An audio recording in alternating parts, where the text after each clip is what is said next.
आज हम हास्य रस की बात करेंगे।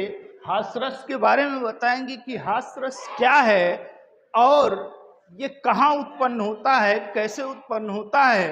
इसके पहले मैंने 4 रस के बारे में बताया था, जिसमें श्रृंगार रस, वीर रस, उसके बाद शांत रस और उसके बाद रौद्र रस।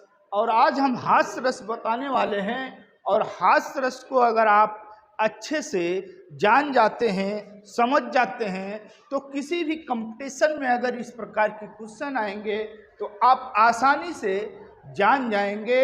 अर्थात अगर इसका उदाहरण हम देखें तो उदाहरण याद करने में बड़ी कठिनाई होती है। यहाँ मैंने ऐसे उदाहरण को रखा है जो बहुत ही आसानी से याद हो जाएगा और जो 10th क्लास या 11th क्लास के बच्चे हैं वो आसानी से उदाहरण भी याद कर लेंगे और उसका उत्तर भी आसानी से लिख लेंगे। इसके अतिरिक्त ये कंपटीशन एग्जाम में भी पूछे जाते हैं, चाहे वो टीजीटी की परीक्षा हो, चाहे पीजीटी की परीक्षा हो या हायर की परीक्षा हो, सभी में ये प्रश्न पूछे जाते रहेंगे और पूछे जाते रहेंगे। तो आइए हम हास्य रस की परिभाषा से शुरू करते हैं कि हास्य रस क्या होता है।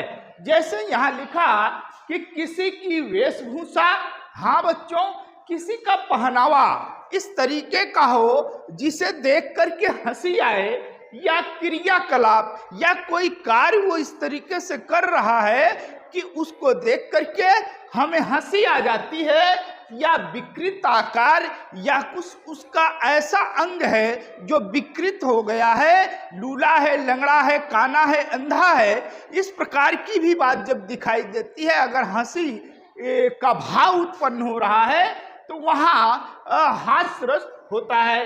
वाणी यानी बोलने में अगर निपुण नहीं है आदमी तो कुछ गलत सही बोल देता है, स्त्रीलिंग का पुल्लिंग या पुल्लिंग का स्त्रीलिंग, ऐसी जगहों पर भी हास्य रस उत्पन्न हो जाया करता है।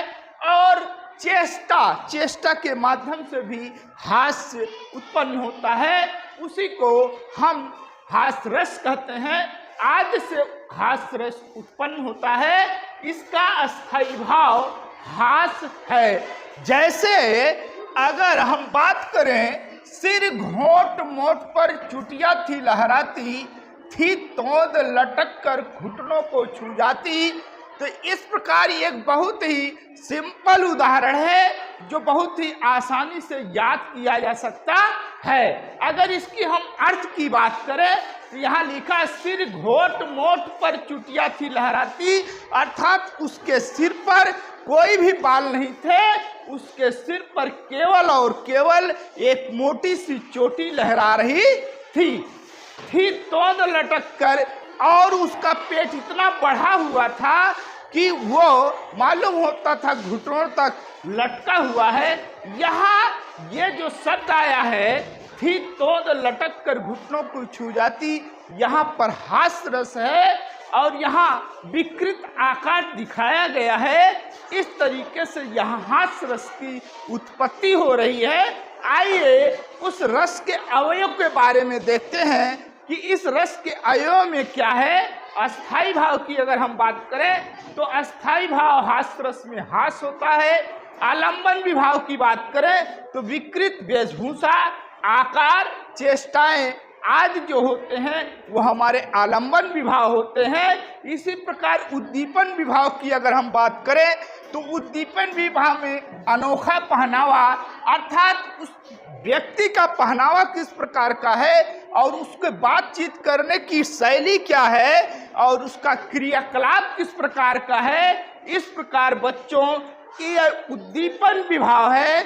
उद्दीपन विभाव को देखकर भी हास्य रस की उत्पत्ति होने लगती है। अनुभाव की अगर बात करें तो आश्रय की मुस्कान, अर्थात जिसके अंदर उत्पन्न हो रहा है वहाँ मुस्कान देखी जाती है। आंखों का मिचमिचाना, आंखें देख करके हंसती नहीं बल्कि मिचमिचाने लगती हैं। ठहाकेदार हंसी, और ऐसी अवस्था में कभी कभी ठहाकेदार हंसी उत्पन्न हो जाती है, ऐसा अनुभव होता है। संचारी भाव की बात करें तो संचारी भाव को मैंने पहले ही बता दिया कि संचारी भाव एक साथ एक नहीं कई कई संचारी भाव उत्पन्न हो सकते हैं। अर्थात यहाँ संचारी भाव जो उत्पन्न हो रहा है वो हंसी है, उत्सुकता है, चपलता है, कंपन है, आलस है आदि संचारी भाव इस रस में उत्पन्न हो रहे हैं। इस प्रकार से बच्चों हास्य रस को आप बहुत ही सिंपल परिभाषा से आप याद कर सकते हो। उसका उदाहरण और एग्जाम्पल भी आप बहुत आसानी से याद कर सकते हो। अगर इस प्रकार के प्रश्न आपके आते हैं, अगर आपने इस प्रकार लिख दिया तो आपको जो एग्जामिनर है वो पूरा का पूरा नंबर इसमें देगा। और आप इस जानकारी को अगर रखेंगे तो कंपटीशन में भी आपको ये काम आएगा। तो आइए बच्चों हमारे चैनल को आप सब्सक्राइब कीजिए, लाइक कीजिए, शेयर कीजिए। धन्यवाद।